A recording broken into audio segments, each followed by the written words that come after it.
I thank the House. Questions without notice, and I call the Leader of the Opposition. Thank you very much, Mr Speaker. My questions to the Prime Minister. Before the election, this Prime Minister misled Australians when he said that families will be better off under a Labor government. Since Labor was elected, interest rates have gone up 8 times and mortgage repayments have increased by $1,400 for a typical family. Order. To make it worse, the Albanese government's economic policies are fuelling inflation and driving interest rates higher. Prime Minister, why do Australian families always pay more under Labor? Order. Give the call. Member for Deakin, the Prime Minister will be heard in silence, and I give him the call. Thanks very much, Mr Speaker. Well, Australians are certainly paying the price for a decade of Liberal and national neglect. That's what's going on here. Paying a price for delay, denial, waste and rorts. We have been impacted by international circumstances arising from the Russian invasion of Ukraine. But because of the decade of neglect, we didn't have the preparation that we needed. We were more vulnerable than we would have been because those opposite left us with $1 trillion of debt with not enough to show for it. Those opposite left us with skill shortages, including in areas where they told everyone to leave the country and refused to provide them with any financial support whatsoever. Those opposite left us with a decade of stagnant wages, not because of bad luck but because of bad policy. They said that low wages was a key design feature of their economic architecture. And those opposite who spent the Abbott years, and then, of course, apparently he might be coming back in the Senate, might be coming back. There's a sign of in touch with the future for you. They spent those years saying no to everything. Leader of the Nationals. And then they got into government and just kept saying no, because they didn't have any positive plans even when they're in government. And now they're just saying no to everything again. No to the National Reconstruction Fund, which is about supply chains, which is about jobs, which is about Australian manufacturing, which is about Australian resilience, which is about leaving us less vulnerable to international shocks. And what do they say, those opposite? They say, no, we're against that. We're against that. We're against that because it will have an independent board and won't rort the funding. So it's something they don't recognise. Something they don't recognise. No to secure jobs, no to Australian manufacturing, no to new industries. Defining themselves once again not by what they're for, but only by what they're against. Order. The member for Hume. Give the call to the member for Hawke. Thank you, Mr Speaker. My question is to the Minister for Industry and Science. How has the National Reconstruction Fund been received by industry? Are there any threats to helping Australian industry access the fund? Order. Members on my left, the member for Barker will refrain from saying such statements. I give the call to the Minister for Industry and Science. Thanks, Speaker. We said before the election we were very focused on addressing manufacturing self-sufficiency. We said we'd revitalise manufacturing, and a big part of that is the National Reconstruction Fund. We said that this is what we would do, and we are not wasting any time in working on that. And I can report to the House that the consultations around the National Reconstruction Fund, which will be modelled off the successful Clean Energy Financing Corporation, the consultations have been very, very positive. Chemistry Australia described the NRF as a once-in-a-generation opportunity. The Tech Council of Australia says this is a landmark investment. Group of 8 says the NRF will be a strategic pillar in Australia's future economic prosperity, and Orica says supporting the further development of Australia's industrial capability and sovereign strength, very important. Minerals Council of Australia. The NRF will be an important vehicle to support regional industries. AI Group. NRF, exactly. Why do they hate the regions? Absolutely. The AI Group says the NRF elevates industrial transformation to the top of the economic policy agenda, and the Business Council of Australia says the NRF is an important step towards diversifying and transforming Australia's industries and economy. Supported by the Australian Investment Council, ACTU, Macquarie Group, Science and Technology Australia, Telstra, University of Australia, heaps. However, the only people that won't support the NRF are those opposite. A reckless indifference threatening not only Australian jobs but Australian capability and sovereignty. Now, Liberal opposition to the NRF would result in us continuing to be reliant on foreign supply chains. On this side of the House, we want to see more Made in Australia labels on Aussie-made products. That's what we're focused on. So we know Australians will back Australian-made goods. On this side of the House, made in Australia. On that side of the House, made anywhere but. Big difference. A big difference. But I couldn't help. I have to say, I noticed Industry Minister from the Coalition, I don't know if it's Industry Minister number 6, it was like watching a David Jones food hall. They take a ticket, you wait in line, 300 days, another one comes back. Industry Minister number 6, member for McPherson, the Leader of the Nationals will cease interjecting. That the NRF would be throwing taxpayer money away. Fiscal rectitude from those opposite, after all the warning that they did, saying that that would be the case, and have learnt nothing, support nothing, stand for nothing, and will oppose everything. The Minister's time has expired. The Assistant Treasurer will cease interjecting, as will the Leader of the Nationals. There is far too much noise in the chamber. I want to hear the Deputy Leader of the Opposition in silence. My question is to the Prime Minister. Over the course of the previous coalition government's time in office, the Reserve Bank of Australia met almost 100 times and raised interest rates once. Under the Albanese government, the Reserve Bank met on 8 occasions and has raised interest rates 8 times. Using his economics degree— The Deputy Leader will resume her seat. Before the Deputy Leader spoke, I asked that she be heard in silence. The Treasurer will cease interjecting. The member for Hume, the Deputy Leader will be heard in absolute silence. If she's not, action will be taken. She will begin her question again. I give the call to the Deputy Leader of the Opposition. My question is to the Prime Minister. Over the course of the previous coalition government's time in office, the Reserve Bank of Australia met almost 100 times and raised interest rates once. Under the Albanese government, the Reserve Bank has met on 8 occasions and has raised interest rates 8 times. Using his economics degree, can the Prime Minister confirm that under the coalition, interest rates rose about 1% of the time, but under Labor they are rising 100% of the time? Why do Australian families always pay more under Labor? The member's time has expired. Order. I could barely hear the end of the question. But I'm giving the call to the Prime Minister. That's because it was timed out, Mr. Speaker. I thank the Deputy Leader for her question, and it is quite an extraordinary question the way that it's put. It seems to ignore the fact You had a recession. that the Reserve Bank of Australia It's a recession under you. is an independent body. That's the first point that I would make, First recession in and you don't need an economics degree to know that. You don't need an economics degree to know that. But apparently that's beyond the capacity of those opposite.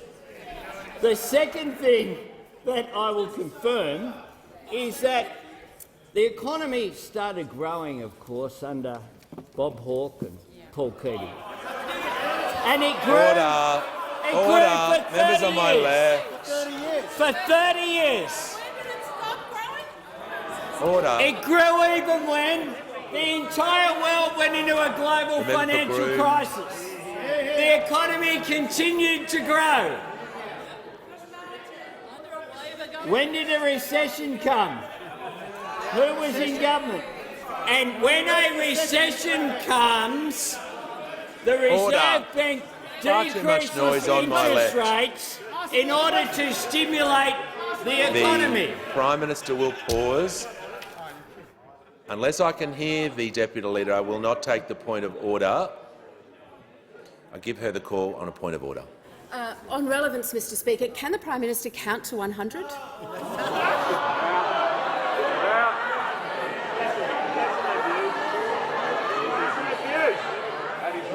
Order. Order. The Minister for Early Childhood. I have been more than tolerant with this abuse of standing orders. This is not the first time the Deputy Leader has done this. As much as I don't want to do this, she will leave the chamber under 94A for abuse of order. For abuse of standing orders. Order. Order. The member for Gellibrand. The member for Gellibrand will withdraw that comment. I withdraw. When the House comes back to order, the Prime Minister will be heard in silence or further people will leave the chamber. Thanks very much, Mr Speaker. When the recession occurred under the former government, what reserve banks and central banks around the world do is that they support the stimulation of the economy. So therefore you have a reduction in interest rates. Then when there's global inflation, around the world central banks increase interest rates. That's what occurs. The level of debate that we are having here is just extraordinary from those opposite. I mean, this is the alternative government of Australia. And the Shadow Treasurer who refuses to ask a question of the Treasurer, this is what he said, not before the election, but in September, 28th of September, in an opinion piece. So he wrote it down. He actually thought about it and submitted it to that great journal, The Australian. And he said this, it's very clear, the world has changed dramatically, even in the past few months. We've seen a rapid shift to an inflationary environment. Interest rates are bucking decades of downward trends. I mean, for those opposite, just show their economic illiteracy in here day after day. Order. Prime Minister's time has expired. The Manager of Opposition Business and the member for Page will cease interjecting. I'll give the call to the member for Swan. Thank you, Mr Speaker. My question is to the Minister for Resources and Northern Australia. What is the Albanese Labor government doing to establish new supply chains in the resource sector, and what threatens these efforts? I give the call to order. Give the call to the member for O'Connor is warned. When ministers are about to answer a question, that is not the time to interject. Give the call to the Minister for Resources in Northern Australia. Thank you, Mr Speaker. And I want to thank the member for Swan for her question, a former mine worker before coming to this place, and also the daughter of a nickel miner in Kambalda in the great state of Western Australia. Australians, and of course particularly Western Australians, know how important the resources sector is to our economy. The sector accounts for our three largest exports. Each of them, coal, iron ore and LNG, are of enormous importance both to Australia and to all the nations that we export them to. Mr Speaker, Australia has some of the world's richest deposits of critical minerals reserves, but supply chains for critical minerals are more vulnerable than our established resources industries. Our international allies and like-minded partners are increasingly looking to us in Australia as a reliable, secure and resilient supplier of the critical minerals they need to reach net zero emissions. To this end, we are progressing the Critical Minerals Investment Partnership with India. We are working with partners in the Mineral Security Partnership with Canada, Germany, France, Finland, Japan, Korea, Sweden, the UK and the EC, and the Sustainable Critical Minerals Alliance with Canada, the UK, France, Germany and the US. And we have signed bilateral agreements with Japan, the US, and we are actively working with the EU on our strategic partnerships. These efforts are all crucial for building new and reliable supply chains. But I'm asked, how are these efforts threatened? Well, in a decision that defies belief and reveals their hypocrisy, those opposite have chosen to abandon their support for the processing of critical minerals in Australia by failing to support the $1 billion Value-Adding and Resources Fund as part of the National Reconstruction Fund. Those opposite never supported the manufacturing industry in this country. We know they pushed the car industry offshore, and now they are trying to do the same thing with the critical minerals processing industry before it's even got it off the ground. Less than a year ago, all of the resources ministers in this country and all of the treasurers of this country, with no two each of them, and the Prime Minister of the coalition government were trumpeting their support for the critical minerals industry. In fact, even all the industry ministers at the time, of course there were two of them, were also exhibiting their support, with the former Minister for Industry and Member for Hume saying, "We are committed to building Australia's capability in critical minerals processing and increase our contribution to global battery supply chains." Well, what a difference a mere, I think, 6 months makes, 8 months. It's amazing what the member for Hume's turnaround, the various ministers for resources turnaround and the various treasurers of this country, former treasurers of this country, have had a turnaround. Order. This government supports critical minerals processing and the advanced manufacturing capacity of this country, and will do so through the National Reconstruction Fund and the $1 billion value-adding and resources, Order. with or without Minister's those opposite. time has expired. Before I call the member for Brisbane, I'm pleased to inform the House that present in the gallery today is the Honourable Craig Crawford MP, the Minister for Seniors and Disability Services and Aboriginal and Torres Strait Islander Partnerships in the Queensland Parliament, and Dr Mark Robinson MP, the State Member for Udjuru in the Queensland Parliament. On behalf of the House, I extend a warm welcome to you both. Give the call to the Honourable Member for Brisbane. Thank you, Speaker. My question is to the Minister for Housing. There are 36,566 dwellings under the National Rental Affordability Scheme across the country, with Queensland being home to almost one-third of these. All are to be removed from the market by 2026, but the government's Housing Future Fund has only promised 30,000 affordable homes over 5 years.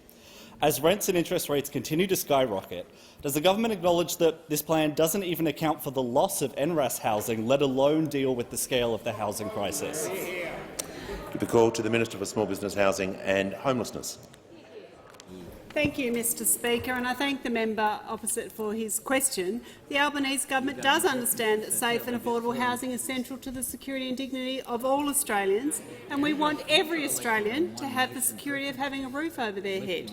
Indeed, the scheme, the National Rental Affordability Scheme, provided rental accommodation to around 55,000 Australians, but it was abolished by the former government 8 years ago. 8 years ago they cancelled NRAS, and homes have been leaving the scheme since 2018, when the 10-year agreement started to expire, without any plan to replace the homes. There's no sugarcoating that rental affordability challenges exist, which is why, of course, we have our $10 billion Housing Australia Future Fund, which we introduced into the parliament today. The NRAS scheme is a perfect example, though, of the neglect from those opposite that they showed for housing over the last decade. Our solutions are long-term, will provide certainty and stability for future projects, with the fund there in perpetuity and the returns being invested in social and affordable housing.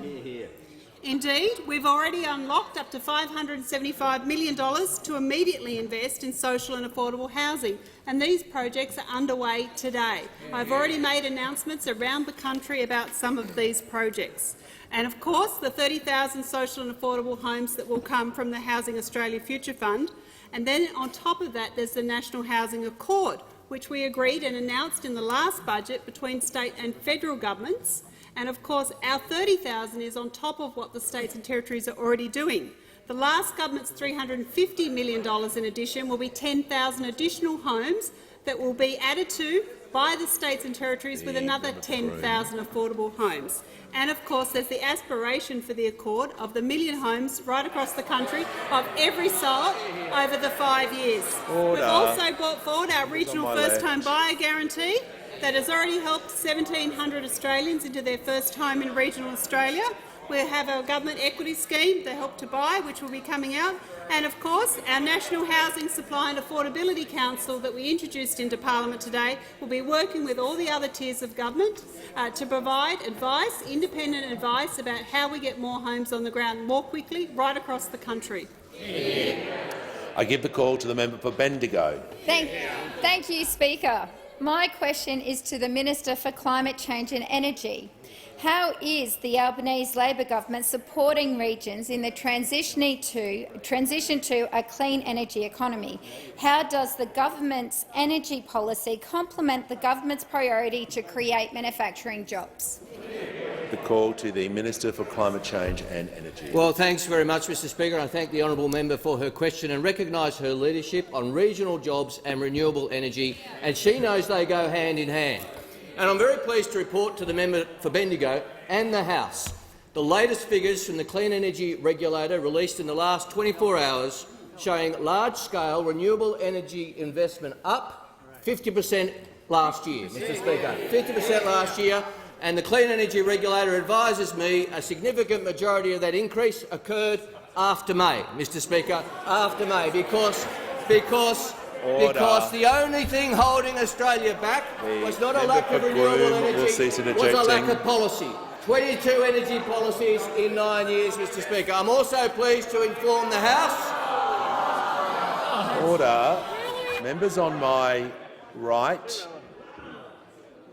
I know it's Thursday and everyone's a bit excited, but can everyone just remain silent so I can hear from the Manager of Opposition Business? Well, Mr Speaker, on relevance, that question contained absolutely no reference to the policies of the previous government.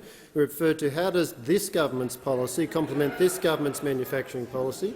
The minister, who is a serial offender, Resume your seat. Resume your seat. I'll uphold the point of order. There was no comparison to the former government. I ask the minister to return to the question. Thank you, Mr Speaker. I can also inform the House that electric vehicle sales are up 87% on the latest figures, thanks to the electric vehicle tax cut put through by the government, opposed by the opposition. Now, Mr Speaker, under the Albanese government, we don't just want to make renewable energy in Australia. We want to make what makes renewable energy in Australia. We want to make solar panels and batteries and electrolysers and transformers, Mr Speaker, in Australia. And that's why we have the National Reconstruction Fund. And up to $3 billion is allocated for clean energy investments, Mr Speaker. And $1 billion is allocated, as the Minister for Resources said, for adding value to critical minerals. We are the world's largest supplier of so many critical minerals, but we also want to process and add value, and that takes investment, and that takes governments working together, because this means jobs. Now, who could be, Mr Speaker, against such a policy? Who could be against investing in Australian jobs? Well, perhaps the same operation that opposed the 43% target being legislated, which has attracted so much of that renewable energy investment. Or perhaps the same people who opposed the electric vehicle tax cut, Mr Speaker. Or perhaps the same people who opposed their own safeguard crediting mechanism that they suggested just 12 months ago, Mr Speaker. When the member for Hume's not congratulating himself on Facebook, he's in a debate with himself about policy, about safeguard mechanisms. The minister will resume his seat. I haven't called the manager yet. I will call the manager when the House comes to order. The Minister for Climate Change and Energy will soon be back on the microphone. I don't need to hear from him just yet. The Manager of Opposition Business on a point of The order. Minister is defying your ruling. You are very clear in what you directed the Minister to do, and he is ignoring you. He is once again Resume your seat. Resume your seat. Just invite the Minister back to the question. Thank you, Mr Speaker. The Albanese government is getting on with a policy of investing in manufacturing and investing in the energy transition. And as the previous ministers have said, we will do so with or without the support of the opposition, because it tells the Australian people a lot about the opposition. They're against our policies, they're against their own policies, Mr Speaker. This is what happens when you have a leader of the opposition with no ideas of his own, no vision for our country, not prepared to act in the national interest. We know that members opposite know that these policies are in the national interest. We read about the shadow cabinet reports, and yet they still vote against it. This is what happens, Mr Speaker, when you have a leader of the opposition who is all opposition and no leader. Give the call to the order. Give the call to the member for Hume. Thank you, Mr Speaker. My question is to the Prime Minister. We've now seen 8 consecutive interest rate rises under this government.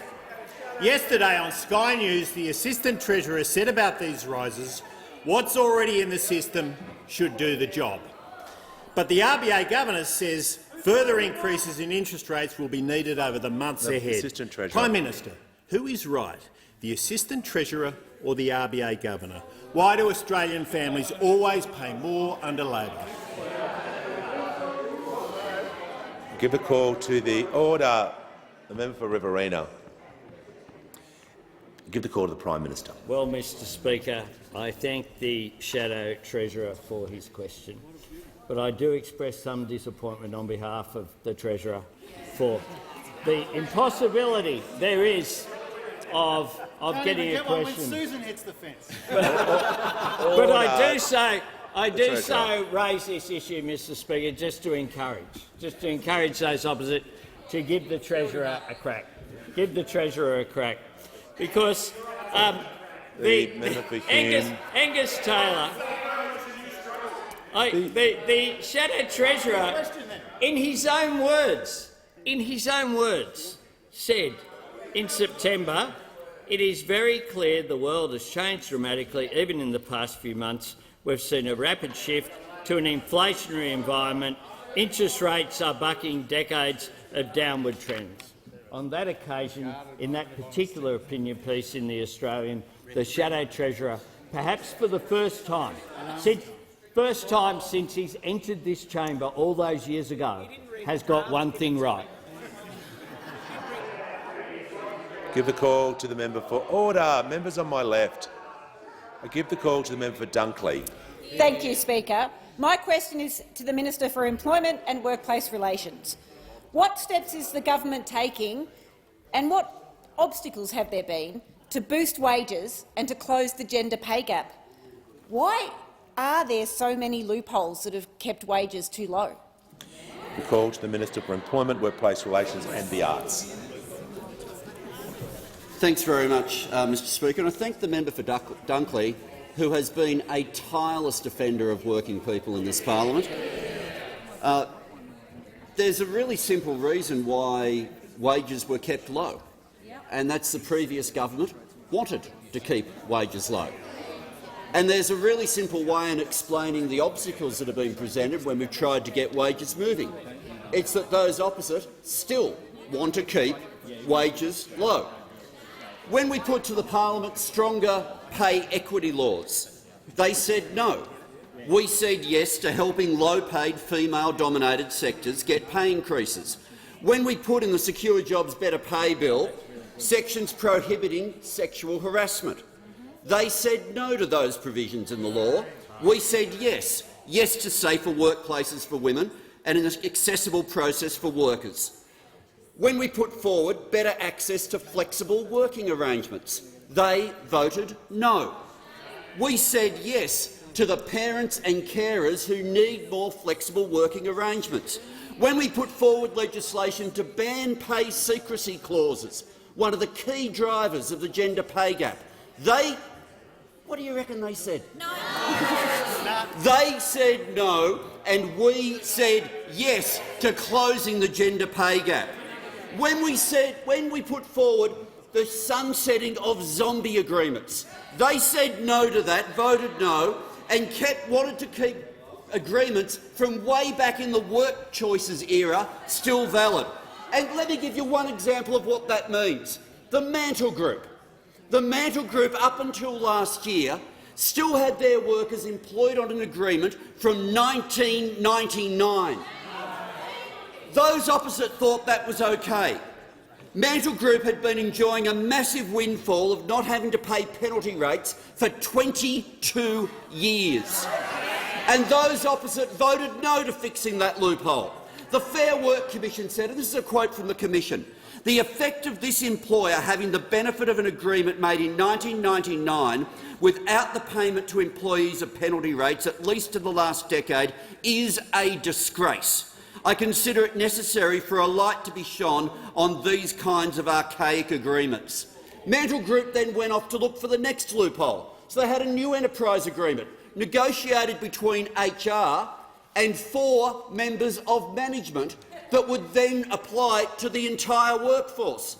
We'll have more legislation this year to close loopholes. Those opposite will vote no, because every loophole that drives down wages they have been determined to defend.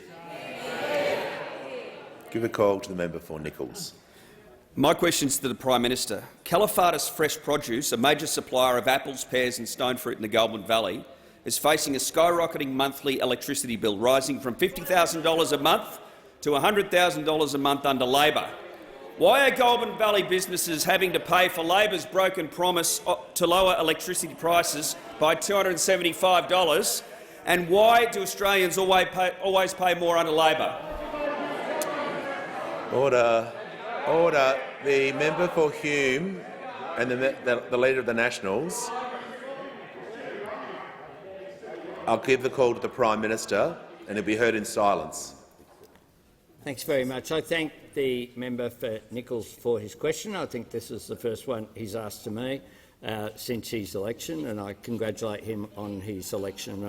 I wish him well on a personal level.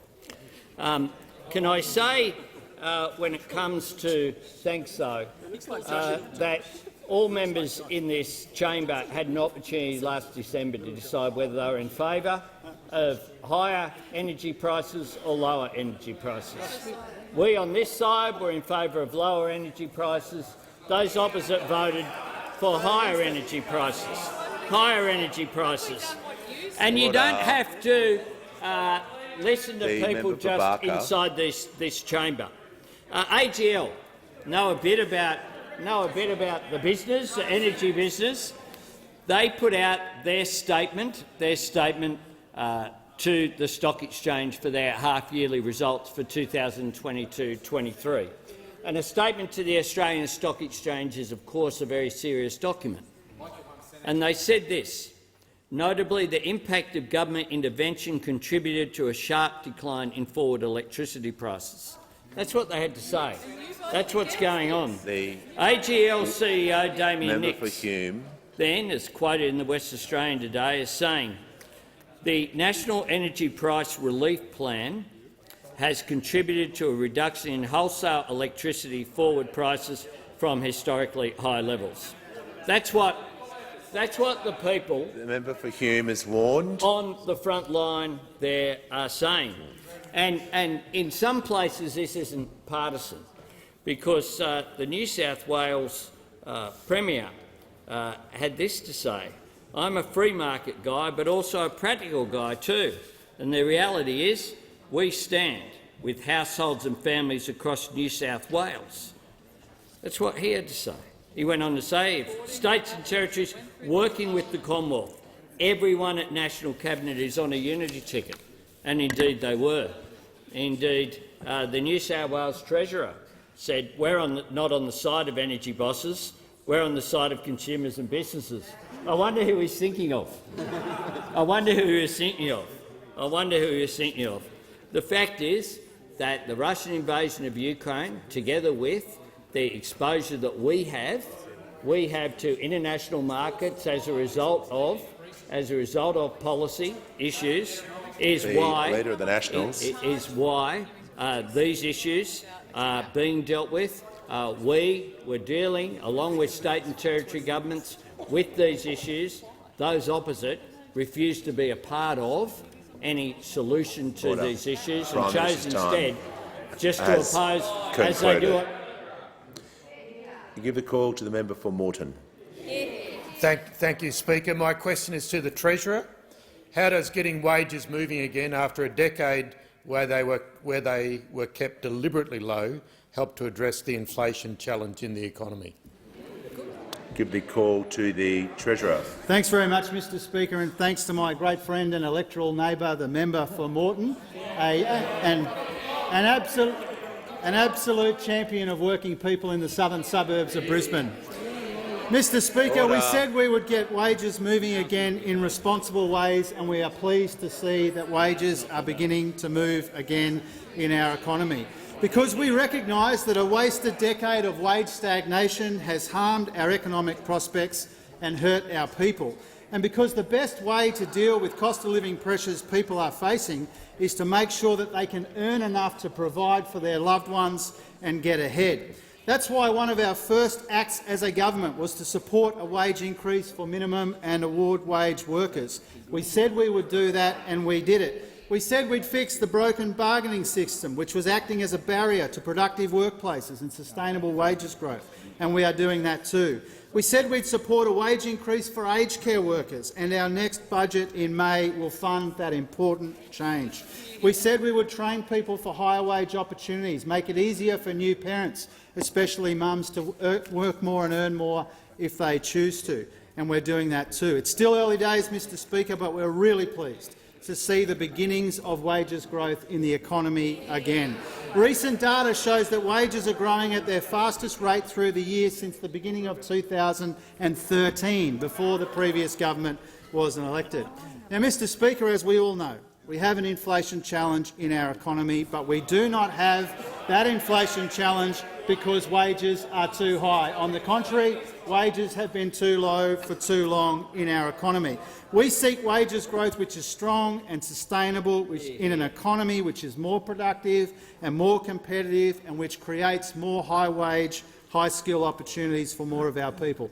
That's the government's goal, and that's what our economic plan is all about. We know that strong and sustainable wages growth is good for the economy and not bad for the economy, and that's why this Labor government and this Labor Prime Minister will always work to get wages moving in our economy. This was a key issue at the election, Mr Speaker, and those opposite have learned absolutely nothing from the outcome of that election. Nothing would make them happier to return to the past where wages were stagnant as a deliberate consequence of their policy. If they want to stand up for working people, they shouldn't stand in the way of minimum wage increases. If they want to stand up for working people, they should support fixing a broken system. And if they want to support working people, they shouldn't stand in the way of our efforts to get wages moving again in our economy. Because if you're standing in the way of decent wages growth in our economy, you're standing in the way of working people, and you're standing in the way of the type of economy which Australian working people need and deserve, one which rewards their effort. Give the call to the honourable member for McPherson. Thank you, Speaker. My question is to the Minister for Home Affairs, and I refer to her response in the House yesterday, where she said there was quite a process involved in redesignating Nauru as a regional processing country. A key process is consulting and receiving advice from the United Nations High Commissioner for Refugees. Given the Minister admitted that she was made aware of the lapse on the 15th of December, why did the Minister not write to the UNHCR until the 27th of January? Given the urgency of this situation, why did the Minister wait 6 weeks to do anything? Order. Order. I give the call to order. The Leader of the House. Order. When the House comes to order, the member for Page. I give the call to the Minister for Home Affairs and Cyber Security. I do note the long-standing interest of the Shadow Minister and the views of the UN.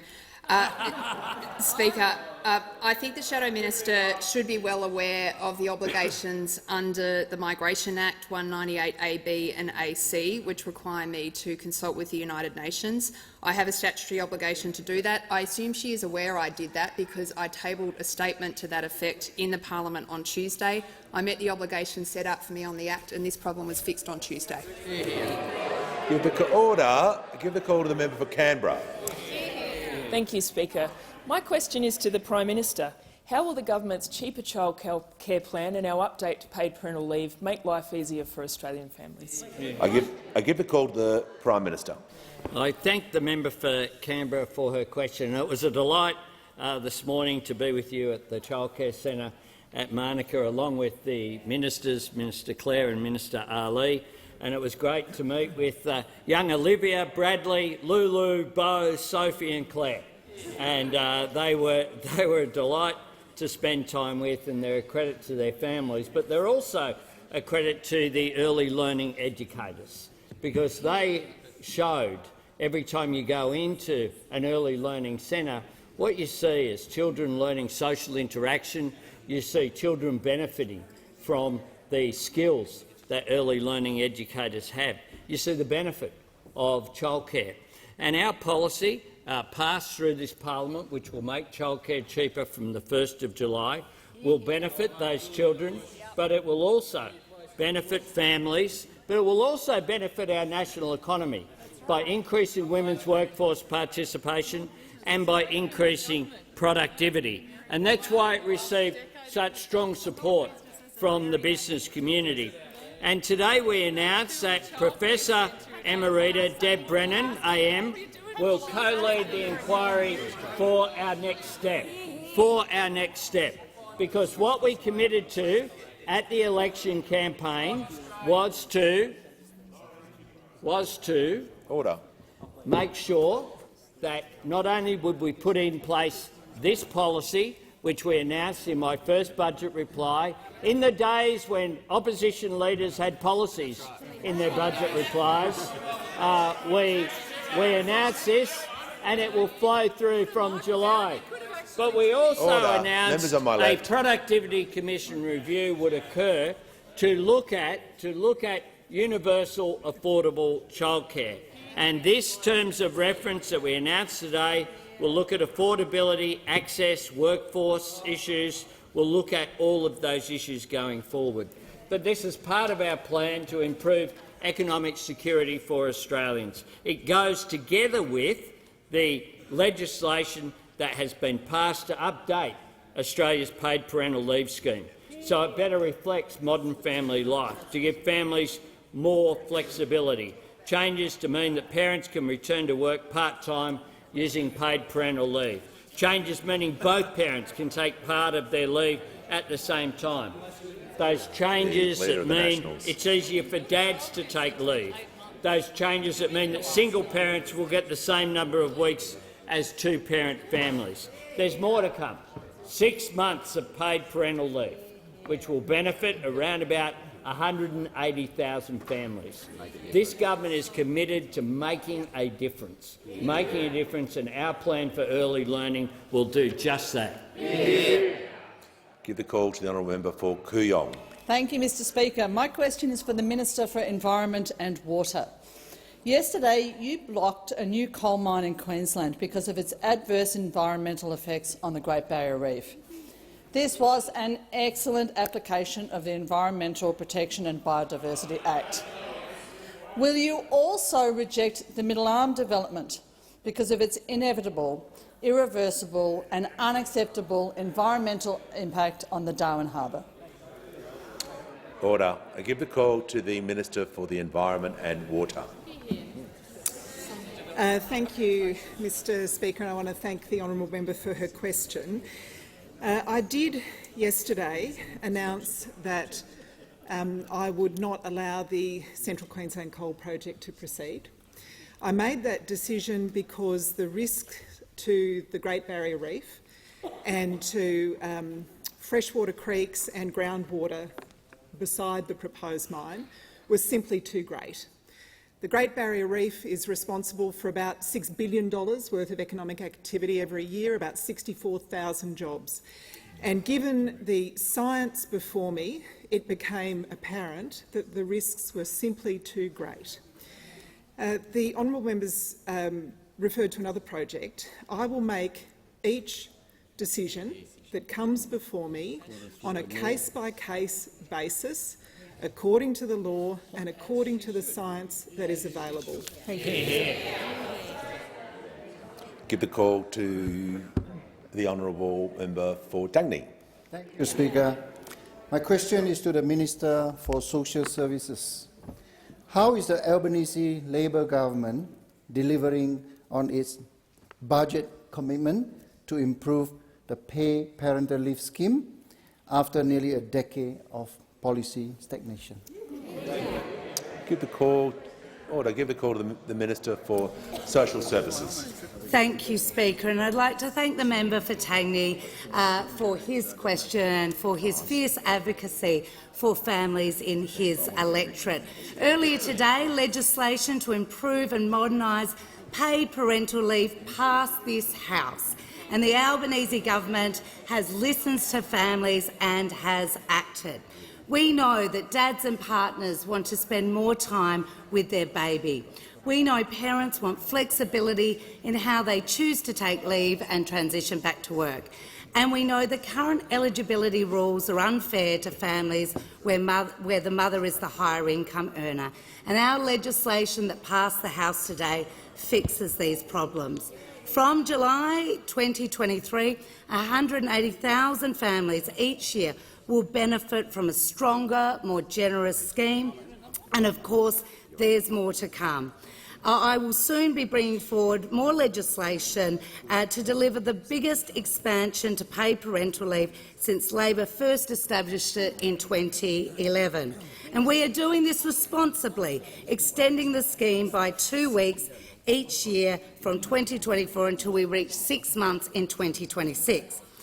Our government has wasted no time in making sure that we are delivering more flexible and improved paid parental leave.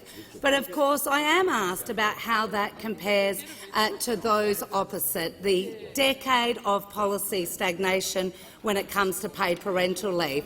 Of course, to be fair to those opposite, it wasn't just stagnation.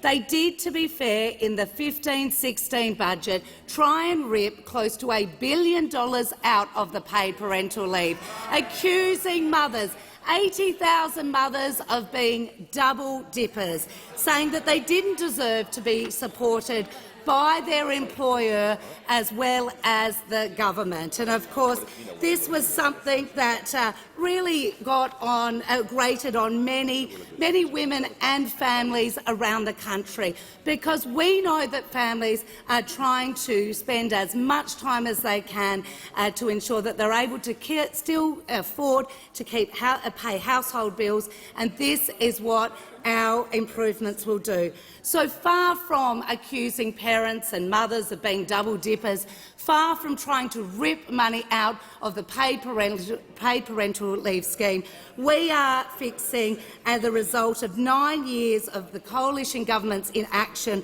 which has dragged Australia's paid parental leave scheme behind the rest of the OECD. It has taken the election of this Labor government to deliver for working families, and that's what we will continue to do. Give the call to the honourable member for Bowman. Thank you. My question is to the Prime Minister. Brendan in my electorate of Bowman runs a shed building business. In October last year, his quarterly energy bill was just $400. In January this year, his bill more than doubled to $838, despite his monthly usage having gone down. Prime Minister, why do Australian families and small businesses always pay more under Labor? The member for Lyons will cease interjecting. Call the Prime Minister. I thank the member for Bowman for his question, and I hope that he tells Brendan that he voted against helping. That's right. I hope that he tells Brendan. Order. I hope he does. Order. Give Brendan a ring. I hope he says. Members on my right. Sorry, Brendan. Sorry about that, mate, but I had to put politics first. I hope that's what he tells Brendan. Because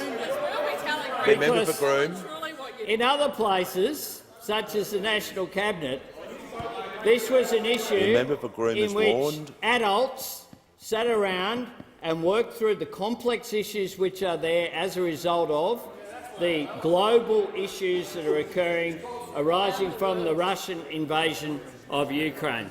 And I hope also I hear interjections about supply.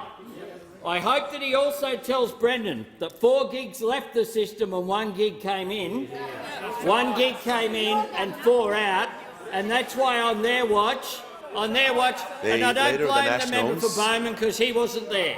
His esteemed predecessor occupied that seat. How did we downgrade Bowman? So I hope he also says that supply, when it comes to be it a new gas project, a new power station of any sort whatsoever, powered by anything you can think of, if you think that that can go from idea to planning approval, to financing, to construction, to delivery in terms of supply, you are just showing how not real you are. You had something real before you last December and you voted against it. Order. When the House comes to order, I give the call to the member for Bennelong. Thank you, Mr Speaker. My question is to the Deputy Prime Minister. How is the Albanese Labor government continuing to support Ukraine in defending against Russia's illegal and immoral invasion? Give the call to the Deputy Prime Minister and Minister for Defence. Well, can I thank the member for his question? Mr Speaker, last week the Foreign Minister and I had the absolute privilege of meeting Australian Defence Force personnel who were providing training to Ukrainian Armed Forces new recruits as part of a UK initiative in England. Now, the Leader of the Opposition and I would have seen on many occasions our own Defence Force personnel being put through their paces, and it's always impressive. They are training to build their skills and their capabilities for a range of scenarios that they might face in the future. But right there is a certain distance between the training that is done and what the training is for. Here, it was completely immediate. Everybody knew where these recruits were going. We watched a drill where the recruits walked through a field, and in this scenario one stood on a mine and immediately the rest froze. And because where there is one mine there might be another. They pulled out a small metal rod and started probing the ground around them to establish a safe perimeter. And then there was artillery fire. And they immediately hit the ground in the prone position, adopting the smallest profile. And we were advised that this is exactly what's going on in Ukraine right now. And I watched one of them face down on his stomach with one foot over the other with a kind of shaking, nervous twitch that you might see with a student who was deeply engrossed in doing an exam, because these people could not have been more engaged in this activity. They were absorbing this knowledge as though their lives depended on it, because of course their lives do. I spoke to a number of the Australian trainers who do this kind of training each and every day back home, but at another level had never done training like this. They absolutely understood the seriousness of this moment, the consequence of what they were doing. All of us should feel proud. I had the enormous honour of speaking to a number of these Ukrainian recruits who, on New Year's Day this year, think about what we were doing on that day, just a few weeks ago, were a builder, a driver, a clerk, with about as much military experience as me, and yet here they all were, wearing their nation's uniform, ready to fight on behalf of their family, on behalf of their country, and in many respects on behalf of us. Because what's at issue in Ukraine is the very sanctity of the global rules-based order, which is the foundation of our own security. and they were completely aware of the brutality of the conflict in which they are about to engage, which resembles more like World War I than World War II. And the appalling thought that we all had, which they all knew, is that if you applied the casualty rates that the Ukrainian forces have experienced over the last few months to the cohort that we were looking at, well, a significant number of them were about to meet their maker in the coming months, and yet they were there. This was one of the most poignant scenes I have ever witnessed. It was completely inspirational, and I know that whatever those people are about to face in the months ahead, they do so with the complete and total support of every member of this House. And on indulgence, I'll give the call to the Leader of the Opposition. Well, thank you very much, Mr Speaker. Firstly, I want to congratulate the Minister for Defence for being there supporting our troops. The work that they undertake in our country's name is recognised by countries around the world. Our partners, our allies, have stood shoulder to shoulder with the men and women of the Australian Defence Force in battles near and far, and our reputation is revered around the world. I had the great honour of visiting some of the troops in Laverick Barracks in the member for Herbert's electorate not too long ago, and they had been on a similar training exercise to provide support, particularly around the gifting of some of the vehicles to the soldiers in Ukraine. And you could see in their relaying of the story a similar account that the Minister for Defence went through. They knew what they were doing was tangible and that it counted. They knew that they were preparing people to defend themselves against a brutal regime that didn't know the boundaries of decency by which our soldiers abide. And the brutality, not just toward the soldiers, but the slaughter, the wholesale slaughter of men and women and children in Ukraine this very day, is a tragedy that we haven't seen in recent times. And the depravity of Putin and those around him is rightly called out, most recently by our Prime Minister. And the Australian public should know that we stand absolutely united as a parliament in support of the work that the government's undertaking. I'm incredibly proud that we were able to provide $285 million worth of defence materiel when we were in government to the Ukraine forces at the request of President Zelensky, and we will continue to provide that support because the world more than ever needs to hear from nations like Australia. The values that the Minister rightly spoke of need to be asserted in our region and in Europe, and the work that President Zelensky is doing, a modern-day Churchill, his meetings with Prime Minister Sunak now and the way in which Germany and others are providing that support is a great credit to the like-minded countries, and we very proudly stand with them, and we always will. Give the call to the honourable member for Goldstein. For Communications. In the context of the current inquiry into online gambling reform, could the Minister confirm reports that Sportsbet paid for a campaign dinner and made a second large donation to her campaign before the election? Could the responsible minister explain how such a donation is not a conflict of interest, with an inquiry on foot and deep community concern about online gambling and gambling advertising, both under her portfolio? Give the call to the Minister for the member for Riverina. Give the call to the Minister for Communications. I thank the member for her question. I have and will continue to comply with the disclosure requirements of the AEC, the Register of Members' Interests and the Ministerial Code of Conduct. The rules for disclosures must be complied with by every member of this place. On harm minimisation, my record and Labor's, both in opposition and in government, is strong.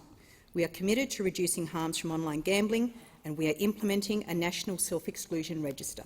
Give the call to the honourable. I give the call to the honourable member for Reid. My question is to the Minister for Housing and Homelessness.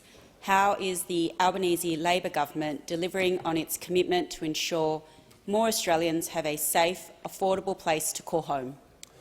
Give the call to the Minister for Housing, the Minister for Homelessness and the Minister for Small Business.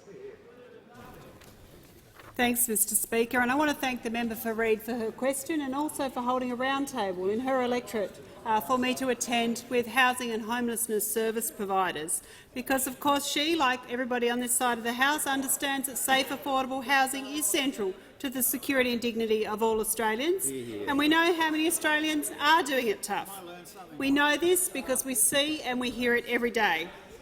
We have Australians dealing with rising rents, increasing homelessness and, of course, home ownership out of reach for ordinary Australians. Our housing challenges are now widespread and they're visible for all to see. But today marks a turning point. Today I introduce the government's legislative package to deliver on our election commitments to ensure more Australians have a safe, affordable place to call home. The $10 billion Housing Australia Future Fund is the single biggest investment in social and affordable housing by a federal government in more than a decade.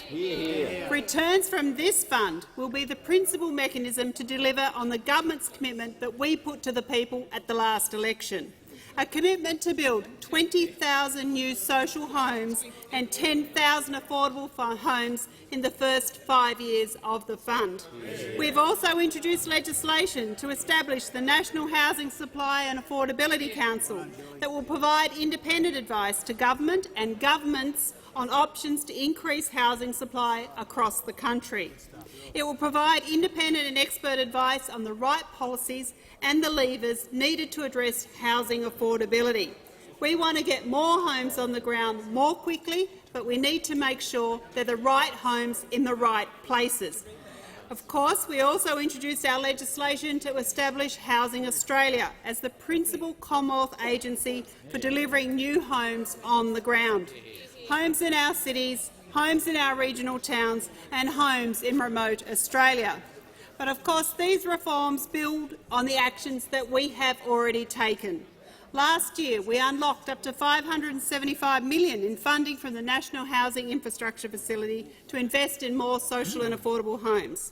And some examples of some of the projects I've recently announced: more than 130 new apartments in Adelaide, more than 300 dwellings in Westmead, up to 180 homes in north-west Tasmania, just as some examples. We've brought forward our commitments to regional Australians with our regional first home buyer guarantee and over 1,700 Australians now in their first home.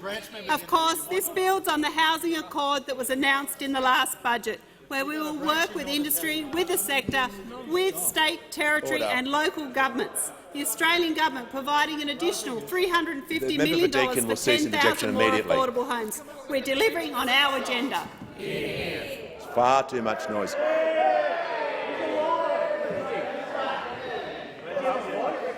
Well, I haven't given the member the call yet, but order. I'll give the call to the member for Wannon. Thank you, Mr Speaker. My question is to the Prime Minister. Alan, his wife Maureen and their 56-year-old son with a disability, David, in my electorate of Wannon, were told last month that their energy bill will increase by approximately $1,360 over the next 12 months. Prime Minister, why do Australian families always pay more under Labor? Order. The Prime Minister has the call. I thank the member for Wannon for his question, and we're still none the wiser as to what his portfolio is. but I'm happy to receive. Order. I'm happy to receive the question, but the questioner would have more credibility if he had voted in favour of energy price relief. If he had voted, he had an opportunity to vote for lower prices. He voted for higher prices. And he voted for higher prices, and I note AGL's statement to the Australian Stock Exchange. Notably, the impact of government intervention contributed to a sharp decline in forward electricity prices. I give the call to the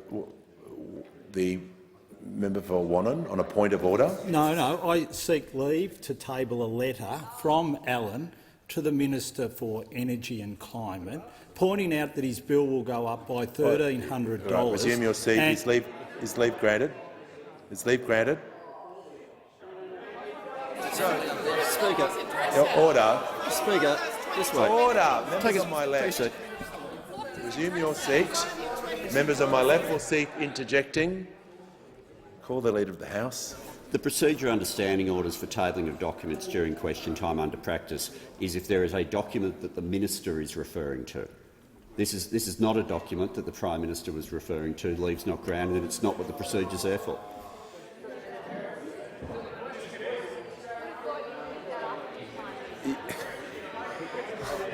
Order. Order. We're just going to move on. There's no point of order. Give the call to the member for Blair. Thank you, Mr. Speaker. My question is to the Minister for Government Services. At the recent public hearings of the Royal Commission into Robodebt, what have we learned about the former coalition government's shameful Robodebt scheme? Give the call to the Minister for the National Disability Insurance Scheme and Minister for Services Australia. I'd like to express gratitude to the work of the Robodebt Royal Commission so far for uncovering evidence which would not have otherwise been available to the Australian people.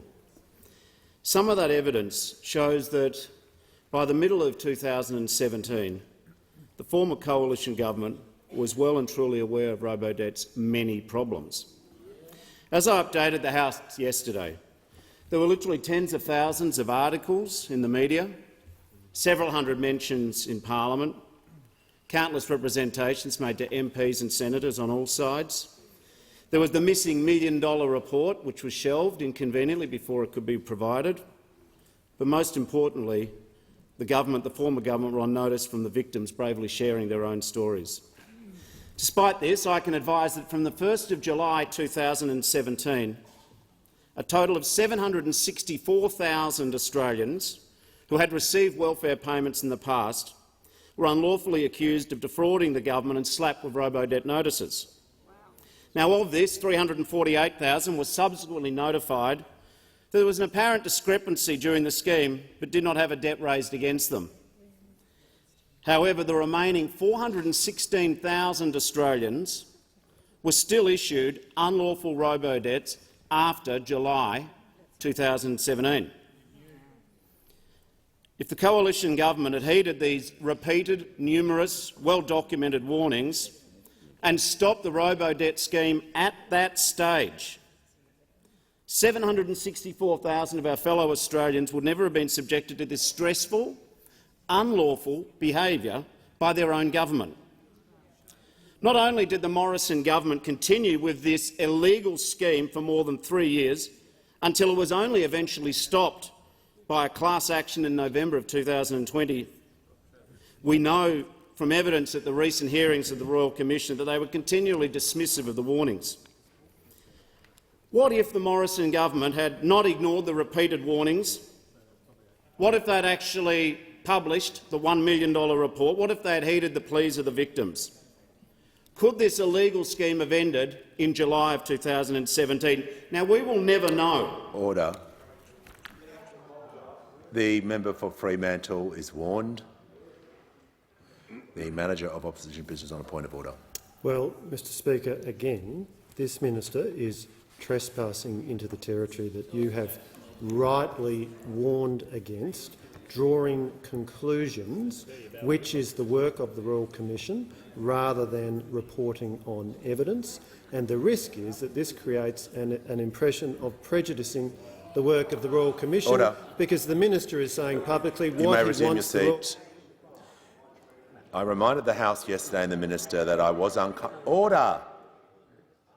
uncomfortable about members and ministers and asking them to refrain to give their opinion about the evidence.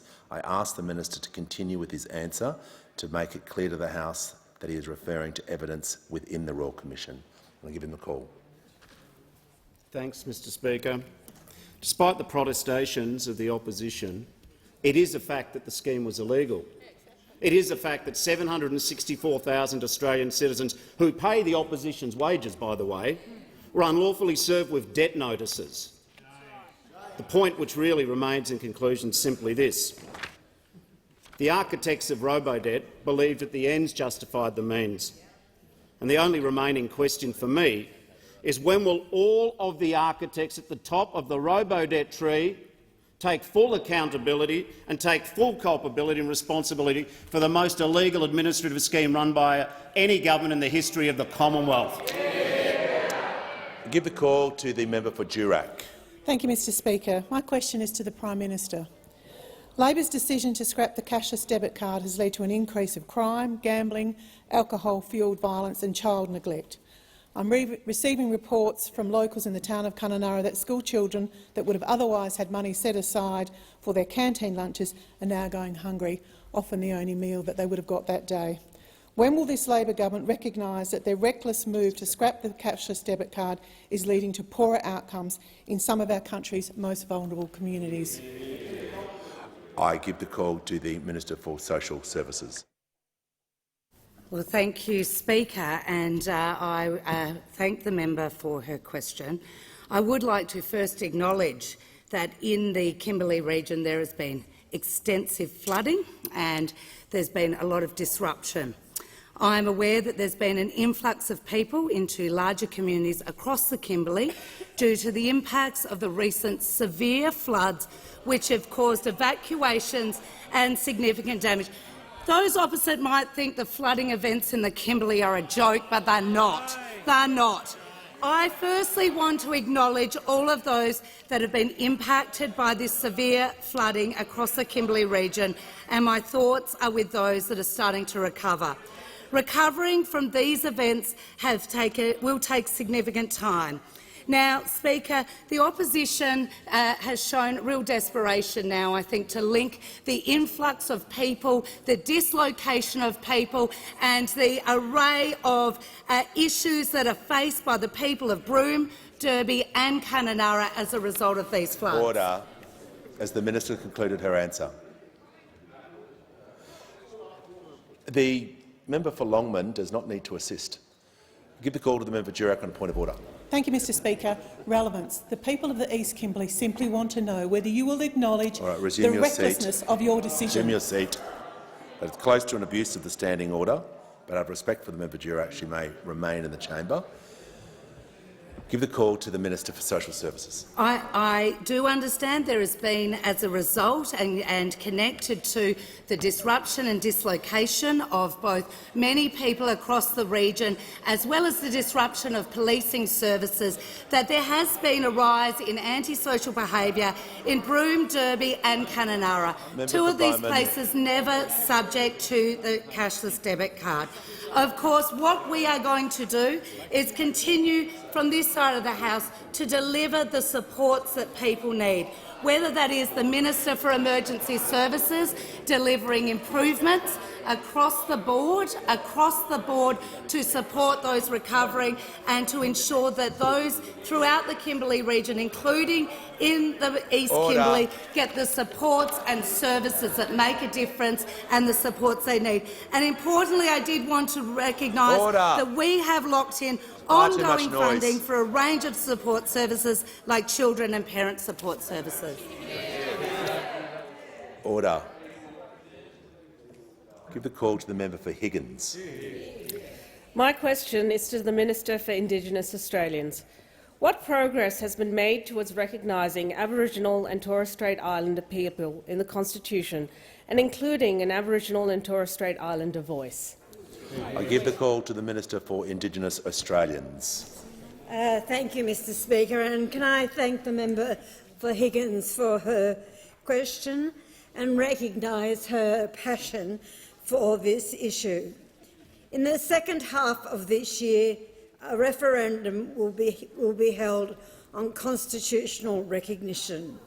The 2023 referendum will be about two things: recognition and consultation. Recognition of the 65,000 years of connection to country. Consultation through voice, because listening to communities means better policies and better outcomes. The Justice Reinvestment Program in Bourke, New South Wales, is a good example. It's making a real difference in people's lives. Over time, the town has reduced family violence. It has reduced juvenile offences and reoffending, increased Year 12 retention rates. The Referendum working group met last week. I am pleased that the Leader of the Opposition and the member for Barara attended the working group meeting. The working group is guiding the government on the question, the constitutional amendments and the design principles of the voice. Their recommendations will be given to government by the end of February, paving the way for a constitutional alteration bill to be introduced in the next month or two. And this will not be a third chamber, it will not have a veto power, and it will not have a permanent seat at the National Cabinet.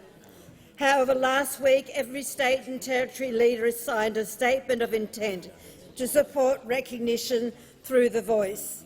The National Cabinet is backing the voice, and as Premier Perrottet said, it is a matter of principle.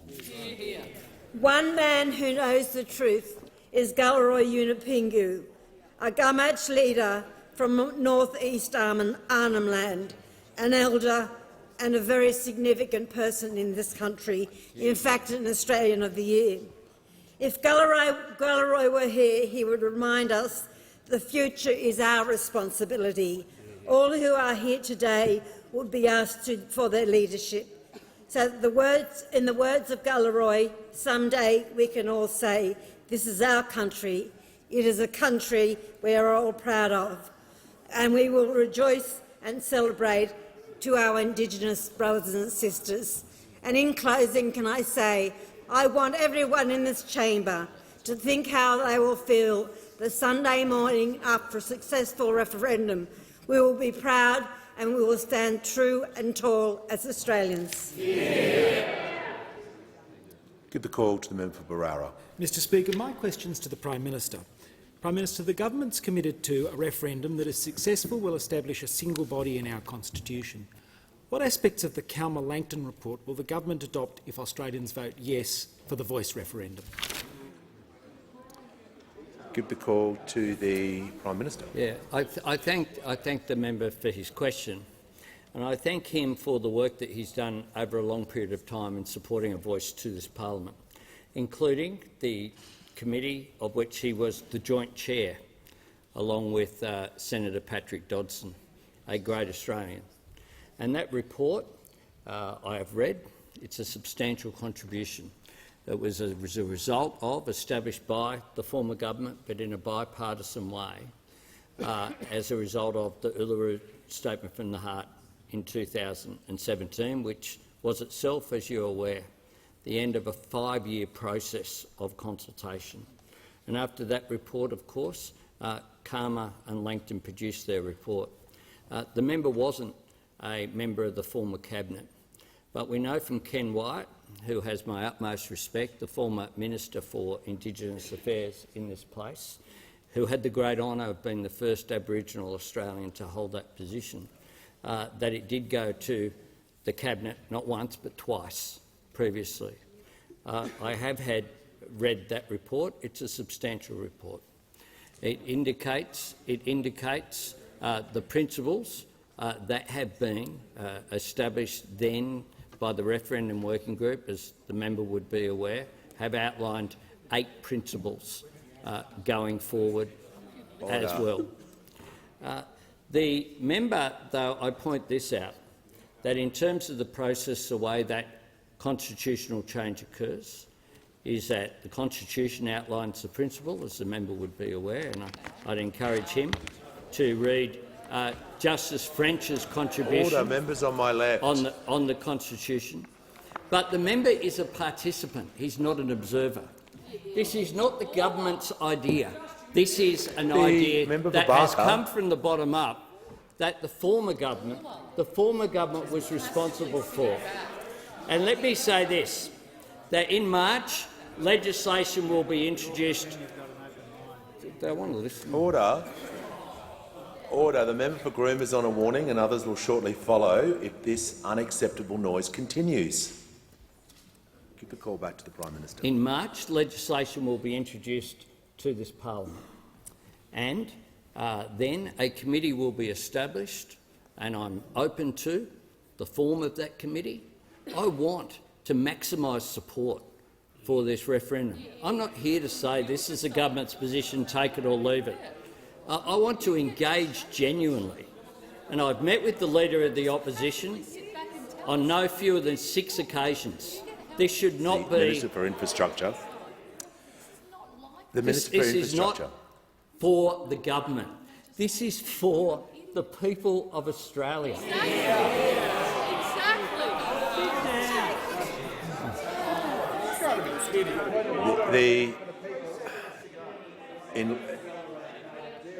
You don't have to call. You don't have to call. I'll hear from the member for Wannon. The member for Ballarat made a very unparliamentary remark and she should withdraw. To assist the House, I'll call the member for Ballarat. I withdraw. Prime Minister has the call.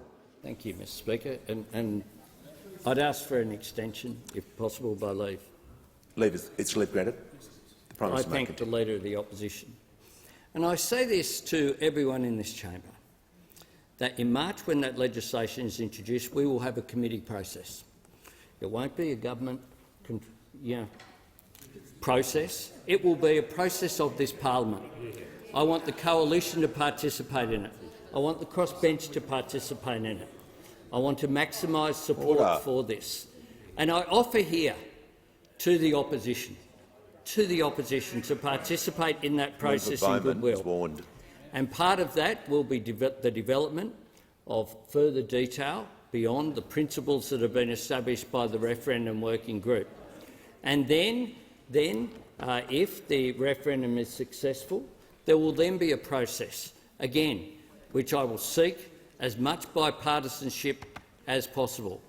And the goodwill that's been shown by the government, for example, members of the opposition, including some who are now in this chamber, approached government members who were working on the committee about the referendum structure, not the second bill but the first bill that's now before the Senate, and said that for them the publication of a booklet was important, would make a difference.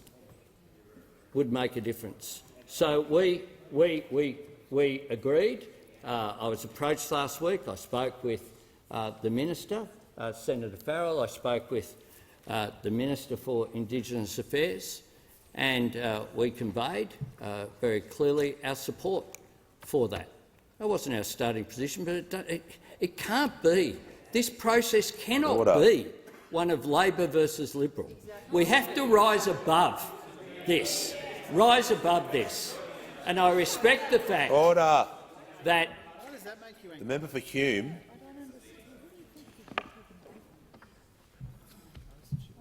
There is one more interjection. People will leave the chamber. Give the call to the Prime Minister. I say to those opposite, I ask them to join me in having an open mind, but importantly an open heart when it comes to these issues. Because my colleague, the Minister, just spoke about how Australians would feel who'd supported this change the day after a referendum if it's successful. I ask you to think about the counterfactual as well, how Indigenous Australians will feel if it's not successful, how Australians will feel and how Australia is perceived internationally as well, including our economic partners in the region. This is a major issue. I cannot do more than stand here in this parliament and offer a genuine engagement in order to achieve a positive outcome.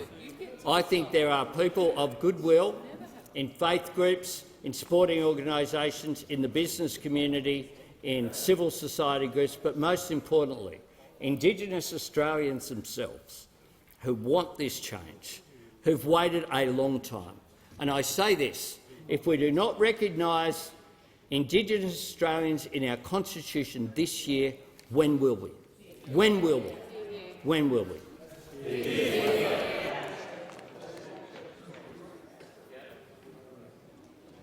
I'll call call the leader on indulgence, but I'll be listening carefully to what he says. Well, thank you, Mr Speaker. We were very happy to grant an extension of time for the Prime Minister on a very important topic, and I think the first point to make in response to the Prime Minister's answer is that every Australian Prime Minister has a big heart and wants to see an improved situation for Indigenous Australians. There's no moral high ground here. There's no lecturing to take place. Every Australian wants to see a better outcome for Australians, starting with those little boys and girls in Alice Springs at the moment who are living an unimaginable life. So nobody occupies the high moral ground here. We have approached this situation, this proposal put by the government, in good faith. Now, the Prime Minister made reference to a bipartisan arrangement which included the member for Berowra over a period of time. It included over the Prime Ministerships of Gillard, of Abbott, of Turnbull and Morrison, a bipartisan approach. And there was engagement, legitimate engagement. It resulted in us taking a policy to the last election which allowed for a local and regional voice, because we demonstrated that we wanted to hear, listen and act upon those local Indigenous elders, women and the voices that they were providing to the Australian public in terms of how their communities could be improved. That was our approach. Since the election, there has been no bipartisan engagement in terms of the approach around the legislation. The government took an initial position in relation to the mechanism bill that there would be no booklet distributed to Australians, which, particularly for Australians where English is not their first language, wanted to sit down and read the no and the yes case and to be informed in terms of the decision that they were being asked to make in terms of changing our constitution.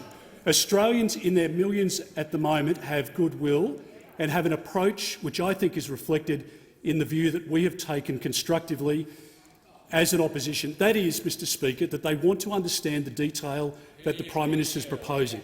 There's no sense saying that this is somebody else's process and we've just come along as an observer in relation to it. The fact is that people want detail. The very reasonable question asked by the member for Berowra earlier was whether the report constantly referred to by the Prime Minister in relation to the Calma-Langton report, 272 pages. Is it being adopted by the government? The Prime Minister again today refused to answer that question, and hence the confusion, Mr Speaker, and the lack of detail that is, Mr Speaker, confusing for Australians.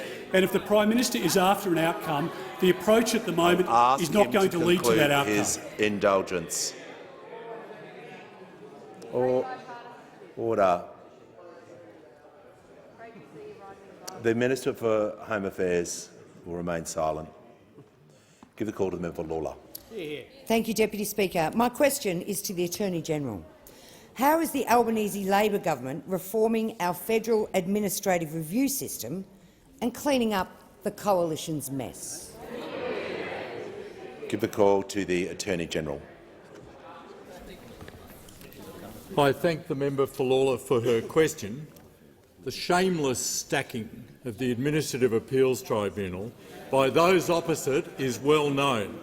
The former government installed as many as 85 former Liberal MPs, failed Liberal candidates, former Liberal staffers and other close associates of the Liberal Party without any merit-based selection process on salaries worth hundreds of thousands of dollars of taxpayer money.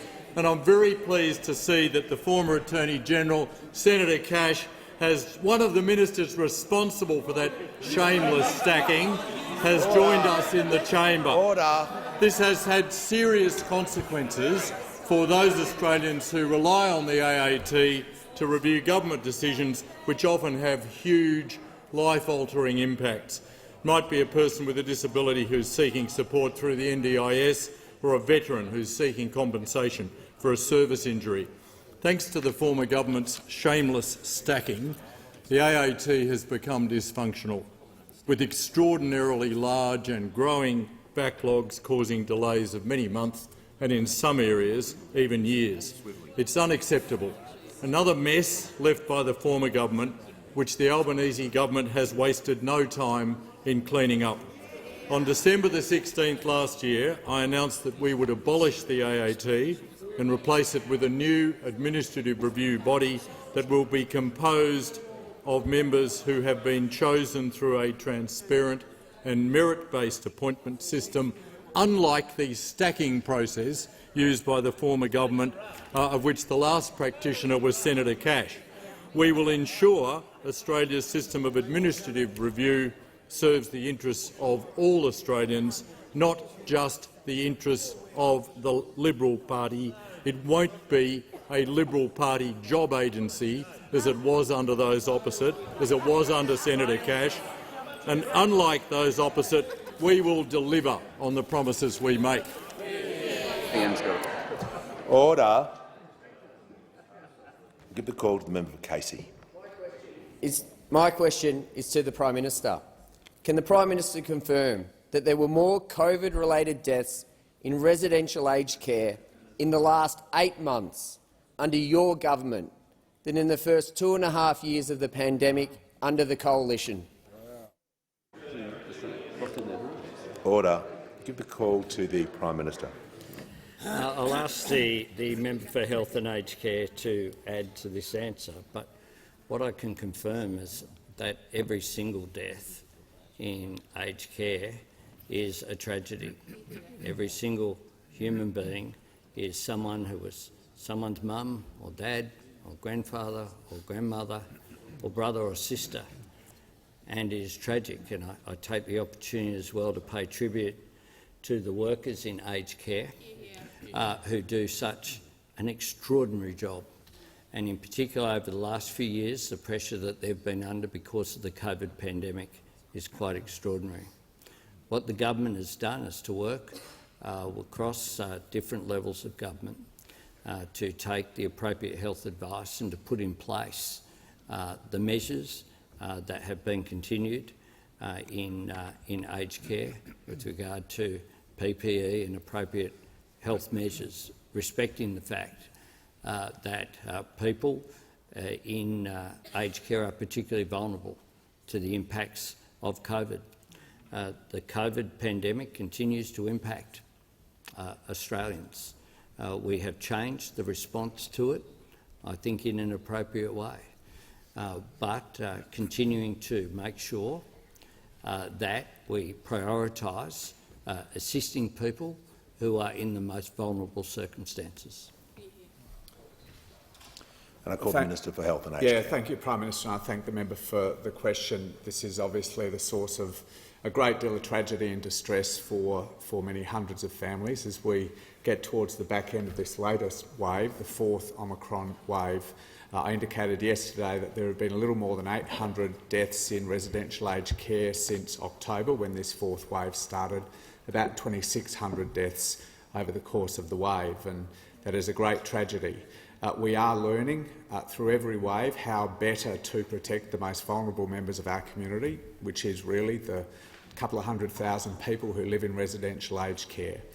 We continue to put in place the protections that were started by the former government: strong workforce support, the deployment of rapid antigen tests which are submitted by visitors and staff alike before they enter, masks, other PPE that the Prime Minister talked about, and very importantly the deployment of antiviral medicines that are so effective at preventing severe disease. The mortality rate for residential aged care over this wave has been about 1 in 40 residents who catch COVID have died with it. It was about 1 in 30 over the course of the other waves in 2022, about 1 in 3 in the early part of the pandemic. Still a great tragedy, but a tragedy that we are continuing to learn from, not just here in Australia, but right around the world. Give the call to the member for Werriwa. Thank you, Speaker. My question is to the Assistant Treasurer. What has the Albanese Labor government discovered about modernising business registers programs since coming into office, and how is the government responding to those discoveries? I'll give the call to the Assistant Treasurer. Thank you, and I thank the member for Werriwa for her question. The Modern Business Registry program is an important piece of economic reform, embraced by the Albanese Labor government, but not started by the Albanese Labor government. It was actually announced by the member for Fadden when he was the Assistant Treasurer before he was forced to resign in the former government. It was taken up by the member for Deakin, who thereafter had responsibility for the program. It's important because it consolidates over 30 government business registers into one place and puts them under the control of the Australian Tax Office, who will manage these programs. It's an important program for business because it means that their interactions with government is made more efficient, saving money, but also ensuring that users of those businesses are able to access important information, such as the identification of directors or the locations of business, important in all sorts of programs and processes, including in insolvency processes. At the time of its establishment, the government told us that this project was going to cost $480 million. A lot of money, but we thought that was going to be enough to make the project successful. On coming into government, we were briefed almost immediately that the program was woefully underfunded. Emergency funds were allocated to the Australian Tax Office to attempt to see the project over a fiscal cliff, which was fast approaching. We then asked them to give us a detailed analysis of how much the entire project was going to cost. The cost envelope kept moving and moving and moving, and we are now aware that instead of this project in total costing somewhere around $480 million, as we were informed by the former Assistant Treasurer, the project will cost in excess of $1.5 billion. That is a $1 billion blowout in the cost of this program.